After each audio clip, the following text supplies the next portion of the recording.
ভাসমান হেলিকপ্টার নৌপথে চলতেছে যাত্রী নিয়ে সুন্দরভাবে। নৌপথে ভাসমান হেলিকপ্টার চলেই যাচ্ছে। স্বপ্নের হেলিকপ্টার এখন নৌযান হিসাবে নদীতে চলবে, এই চিন্তা ভাবনা নিয়ে এক লোক তৈরি করেছে ভাসমান হেলিকপ্টার। মরিচ বুনিয়া, বাংলাদেশ। এই নৌযানটি তৈরি করেছে এক সাধারণ ঘরের একটি লোক তৈরি করেছে, যে লোকটির স্বপ্ন ছিল একটি ভাসমান হেলিকপ্টার তৈরি করবে। সে ভাসমান হেলিকপ্টার তৈরি করেছে। ভাসমান হেলিকপ্টারে সে যাত্রী নিয়ে অনেক দূর দূর থেকে চলে আসে এবং চলে যায়। যারা যাত্রী হিসাবে ওঠে তাদেরও খুব আনন্দ উপভোগ হয়। যে ক্যাপ্টেন এটা তৈরি করেছে, যে ক্যাপ্টেন সেটা চালায়, সেও খুব আনন্দিত উপভোগ করে।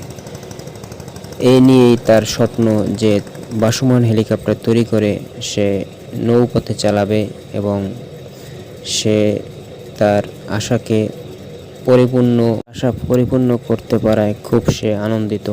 এই যে লোকটি দেখতে পাচ্ছেন, সেই লোকেই এই ভাসমান হেলিকপ্টার তৈরি করেছে।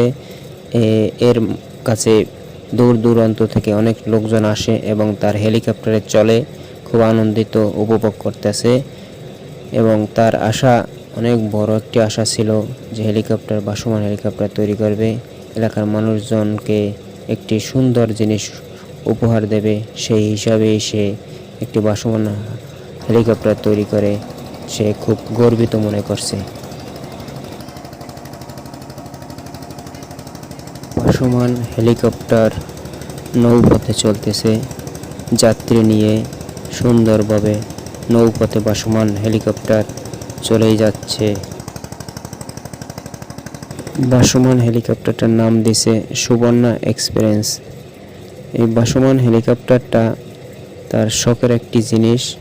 সবারই শখ থাকে, সে একটি শখ পুরো করার জন্য অনেক কষ্ট ত্যাগ স্বীকার করে ভাসমান হেলিকপ্টারটা তৈরি করেছে এবং সামনে সে আরও ভালো কিছু উপহার দিতে পারে বাংলাদেশকে। সেই চিন্তাভাবনা নিয়ে সামনের দিকে এগিয়ে যাওয়ার চিন্তাভাবনা করতেছে। এজন্য সবার কাছে দোয়া চাইতেছে যে সামনে নতুন নতুন কিছু সে উপহার হিসাবে দিতে পারে। সবাই তার জন্য দোয়া করবেন।